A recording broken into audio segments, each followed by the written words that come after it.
ఆదియందు వాక్యముండెను, వాక్యము దేవుడేండెను, వాక్యము దేవుని దిండెను. యోహాను సువార్త 1వ అధ్యాయము 1వ వాక్యం.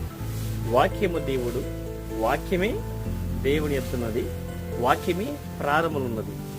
ఆ వాక్యానికి యోహాను పెట్టినటువంటి పేరు వెలుగు.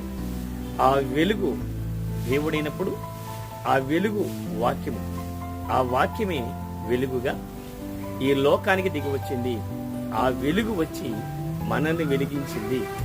మన బలహీన జీవితాలు, మన వ్యాధి జీవితాలు, మన అసమర్థత జీవితాలు, మన అనాలోచన జీవితాలని ఒక గాడిలో పెట్టి ఆ వెలుగు చీకటిలో నింపబడిన ప్రతి బ్రతుకుకి ఆశీర్వాదాన్ని, మార్గనిర్దేశాన్ని, సమృద్ధినిచ్చింది.